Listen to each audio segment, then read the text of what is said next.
ओम शांति प्रातः मुरली। ओम शांति बाप दादा 10/2/2025 के परमात्मा मधुर माँ बाप।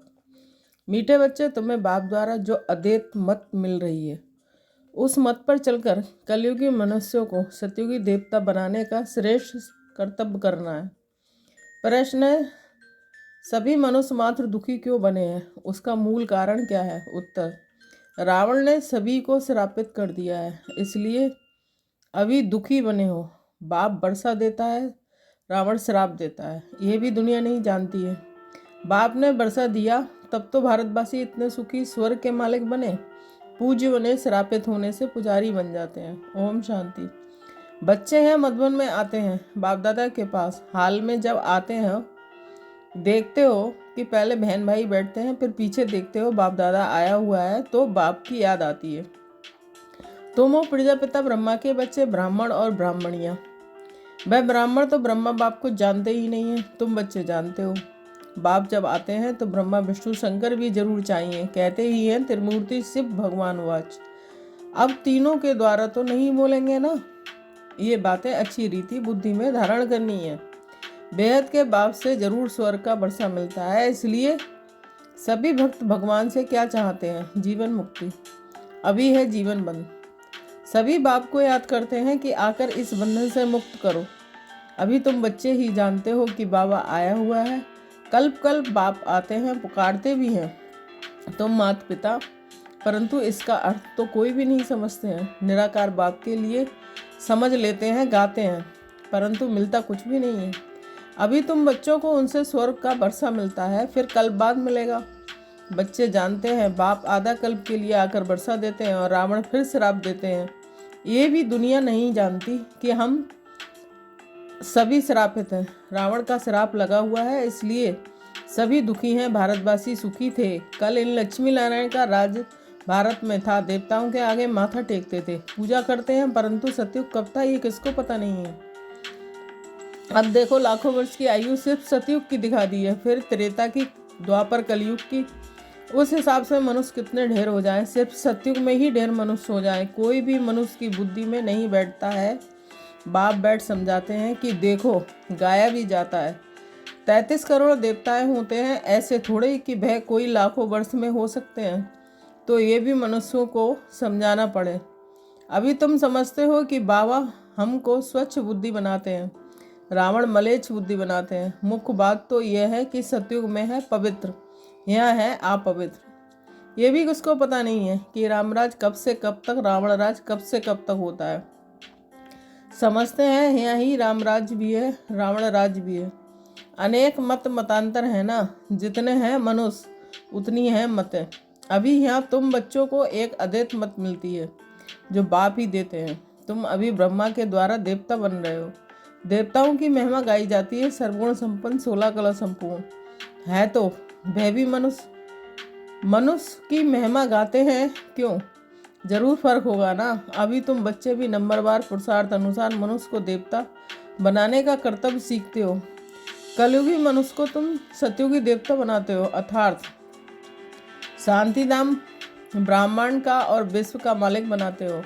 ये तो शांति नाम नहीं है ना, यहाँ तो कर्म जरूर करना पड़े। वह है स्वीट साइलेंस होम। अभी तुम समझते हो कि हम आत्मा स्वीट होम ब्रह्मांड के मालिक हैं, वहाँ दुख सुख से न्यारे रहते हैं। फिर सतयुग में विश्व के मालिक बनते हैं। अभी तुम बच्चे लायक बन रहे हो।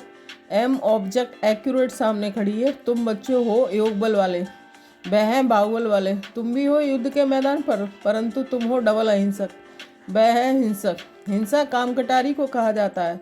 सन्यासी भी समझते हैं ये हिंसा है, इसलिए पवित्र बनते हैं। परंतु तुम्हारे सिवाय बाप के साथ प्रीत कोई की है नहीं। आशिक मासूक की प्रीत होती है ना, वह आशिक मासूक तो एक जन्म में गायते हैं। तुम अभी सभी मुझ मासूक के आशिक, भक्ति मार्ग में मुझ एक मासूक को याद करते आए हो। अब मैं कहता हूँ कि अंतिम जन्म सिर्फ पवित्र बनो और यथार्थ रीति याद करो, तो फिर याद करने से ही तुम छूट जाएंगे। सतयुग में याद करने की दरकार ही नहीं रहेगी। दुख में सिमरण सब करते हैं, ये है नरक। इनको स्वर्ग तो नहीं कहेंगे ना। बड़े आदमी जो धनवान है वह समझते हैं कि हमारे लिए तो यही स्वर्ग है। विमान आदि सब कुछ वैभव है, कितना अंधश्रद्धा में रहते हैं। गाते भी हैं तुम माता पिता, परंतु समझते कुछ नहीं है। कौन से सुख घनेरे मिले ये कोई भी नहीं जानते हैं। बोलती तो आत्मा है ना, तुम आत्माएं समझती हो कि हमको सुख घनेरे मिलने हैं। उसका नाम ही है स्वर्ग सुखधाम। स्वर्ग सभी को बहुत मीठा भी लगता है। तुम अभी जानते हो स्वर्ग में ही जवारों के कितने महल थे। भक्ति मार्ग में भी कितना अनगिनत धन था। जो सोमनाथ का मंदिर बनाया है, एक एक चित्र लाखों की कीमत वाले थे। वह सब कहाँ तक चले गए? कितना लूट कर ले गए। मुसलमानों ने जाए मस्जिद आदि में लगाया, इतना अथाह धन था। अभी तुम बच्चों की बुद्धि में है कि हम बाप के द्वारा फिर से स्वर्ग के मालिक बनते हैं। हमारे महल सोने के होंगे, दरवाजों पर भी जड़ित लगी हुई होगी। जैनियों के मंदिर भी ऐसे बने हुए होते हैं कि अब हीरे आदि तो नहीं है ना जो पहले थे। अभी तुम जानते हो कि हम बाप से स्वर्ग का वर्षा ले रहे हैं। शिव बाबा आते भी भारत में ही हैं। भारत को ही शिव भगवान से स्वर्ग का वर्षा मिलता है। क्रिश्चियन भी कहते हैं क्राइस्ट से 3000 वर्ष पहले भारत हेवन था। राज्य कौन करते थे ये किसको पता नहीं है। बाकी ये समझते हैं कि भारत बहुत पुराना है, तो यही स्वर्ग था ना। बाप को कहते भी हैं हेवनली गॉड फादर, अर्थात हेवन स्थापन करने वाला फादर। जरूर फादर आए होंगे तब तुम स्वर्ग के मालिक बने होंगे। हर 5000 वर्ष बाद स्वर्ग के मालिक बनते हो। फिर आधा कल्प बाद रावण राज शुरू होता है। चित्रों से ऐसा क्लियर कर दिखाओ जो लाखों वर्ष की बात बुद्धि से ही निकल जाए। लक्ष्मी नारायण कोई एक नहीं, इन्हों की डिनाइस्टी होगी ना। फिर उन्हों के बच्चे राजा बनते होंगे। राजाएं तो बहुत बनते हैं ना, सारी माला बनी हुई है। माला को ही सिमरण करते हैं ना। जो बाप के मददगार बन बाप की सर्विस करते हैं, उन्हों की ही माला बनती है। जो पूरा चक्र में आते हैं, पूज्य पुजारी बनते हैं, उन्हों का ये यादगार है। तुम पूज्य से पुजारी बनते हो तो फिर अपनी माला को बैठ पूछते हो। पहले माला पर हाथ लगाकर फिर माथा टेकेंगे, पीछे माला को फिरना शुरू करते हैं। तुम भी सारा चक्र लगाते हो, फिर से बाबा से वर्षा पाते हो। ये राज तुम ही जानते हो। मनुष्य तो कोई किसके नाम पर, कोई किसके नाम पर माला फिरते हैं, जानते कुछ भी नहीं है। अभी तुमको माला का सारा ज्ञान है और कोई कोई ये ज्ञान नहीं है। क्रिश्चियन थोड़ी समझते हैं कि ये किसकी माला फिरते हैं। ये माला है ही उन्हों की जो बाप के मददगार बन सर्विस करते हैं। इस समय सब पतित हैं। जो पावन थे वह सब यहाँ आते जाते अब पतित बने हैं। फिर नंबरवार सब जाएंगे। नंबरवार आते हैं, नंबरवार जाते हैं। कितनी समझने की बातें हैं। ये झाड़ है, कितने टालियाँ मठ पंथ हैं। अभी ये सारा झाड़ खलास होना है, फिर तुम्हारा फाउंडेशन लगेगा। तुम हो इस झाड़ के फाउंडेशन।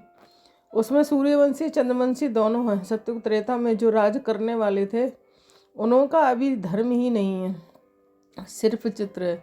जिनके चित्र हैं उनकी बायोग्राफी को तो जानना चाहिए ना। कह देते हैं फलानी चीज़ लाखों वर्ष पुरानी है, अब वास्तव में पुरानी तो पुराना है। आदि सनातन देवी देवता धर्म, उनके आगे तो कोई चीज़ हो नहीं सकती।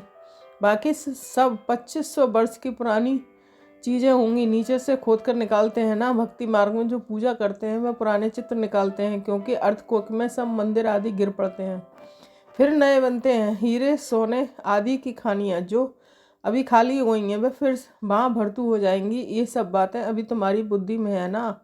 बाप ने वर्ल्ड की हिस्ट्री ज्योग्राफी समझाई है। सत्युग में कितने थोड़े मनुष्य होते हैं, फिर वृद्धि को पाते हैं। आत्माएं सब परमधाम से आती रहती हैं। आते आते झाड़ बढ़ता है। फिर जब झाड़ जड़जड़ी भूत अवस्था को पाता है तो कहा जाता है राम गयो रावण गयो, जिनका बहु परिवार है। अनेक धर्म है ना, हमारा कितना छोटा है। यह सिर्फ ब्राह्मणों का ही परिवार है, वह कितने अनेक धर्म है जनसंख्या बतलाते हैं। वह सब है रावण संप्रदाय। ये सब जाएंगे, बाकी थोड़े ही रहेंगे। रावण संप्रदाय फिर स्वर्ग में नहीं आएंगे, सब मुक्ति धाम में ही रहेंगे। बाकी तुम जो पढ़ते हो वह नंबरवार आएंगे स्वर्ग में। अभी तुम बच्चों ने समझा है कि कैसे वह निराकारी झाड़ है। ये मनुष्य सृष्टि का झाड़ है, ये तुम्हारी बुद्धि में है। पढ़ाई पर ध्यान नहीं देंगे तो इम्तहान में नापास हो जाएंगे। पढ़ते और पढ़ाते रहेंगे तो खुशी भी रहेगी। अगर विकार में गिरा तो बाकी ये सब भूल जाएगा। आत्मा जब पवित्र सोना हो तब उसमें धारणा अच्छी हो। सोने का बर्तन होता है पवित्र गोल्डन। अगर कोई पतित बना तो ज्ञान सुना नहीं सकता। अभी तुम सामने बैठे हो, जानते हो गॉड फादर शिव बाबा हम आत्माओं को पढ़ा रहे हैं। हम आत्माएं इन आर्गन्स द्वारा सुन रही हैं। पढ़ाने वाला बाप है। ऐसी पाठशाला सारी दुनिया में कहाँ होगी। वह गॉड फादर है, टीचर भी है, सतगुरु भी है। सबको वापस ले जाएंगे। अभी तुम बाप के सम्मुख बैठे हो। सम्मुख मुरली सुनने में कितना फर्क है। जैसे ही ये टेप मशीन निकली है, सबके पास एक दिन आ जाएगी। बच्चों के सुख के लिए बाप ऐसी चीज़ें बनवाते हैं, कोई बड़ी बात नहीं है ना। ये सांबल सहा है ना, पहले गोरा था अभी सांवरा बना है। तब तो श्याम सुंदर कहते हैं। तुम जानते हो कि हम सुंदर थे, अब श्याम बने हैं, फिर सुंदर बनेंगे। सिर्फ एक क्यों बनेगा। एक को सर्प ने डसा क्या। सर्प तो माया को कहा जाता है ना। विकार में जाने से सांवरा बन जाते हैं। कितनी समझने की बातें हैं। बेहद का बाप कहते हैं, ग्रस्त व्यवहार में रहते ये अंतिम जन्म फार माई सेक, मेरे सदके पवित्र बनो। बच्चों से ये भीख मांगते हैं, कमल फूल समान पवित्र बनो और मुझे याद करो, तो ये जन्म भी पवित्र बनेंगे और याद में रहने से पास्ट के विक्रम भी विनाश होंगे। ये है योग अग्नि, जिससे जन्म जन्मांतर के पाप दग्ध होते हैं। सतो प्रधान से सतो रजो तमो में आते हैं तो कला कम हो जाती है, खाद पड़ती जाती है। अब बाप कहते हैं सिर्फ मामे कम याद करो, बाकी पानी की नदियों में स्नान करने से थोड़े ही पावन बनेंगे। पानी भी तत्व है ना, 5 तत्व कहे जाते हैं। ये नदियाँ कैसे पतित पावन हो सकती हैं। नदियाँ तो सागर से निकलती हैं, पहले तो सागर पतित पावन होगा, चाहिए ना। अच्छा मीठे मीठे शकील दे बच्चों के प्रथमात पिता बाप दादा का याद प्यार और गुड मॉर्निंग।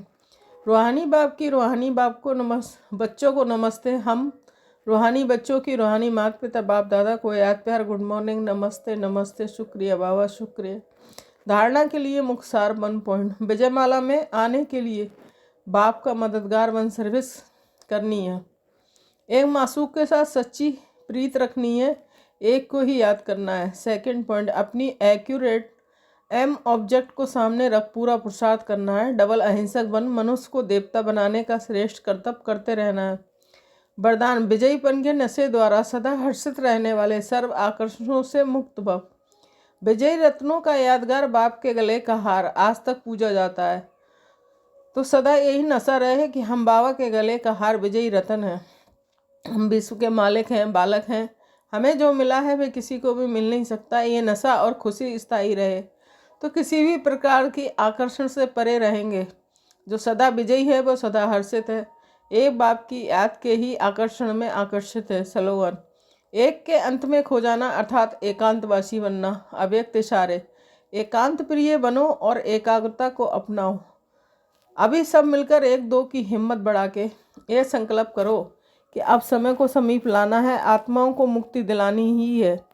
लेकिन यह तब होगा जब सोचने को स्मृति स्वरूप में लाएंगे। जहाँ एकता और दृढ़ता है वहाँ असंभव भी संभव हो जाता है। Om Shanti. Thank you Baba.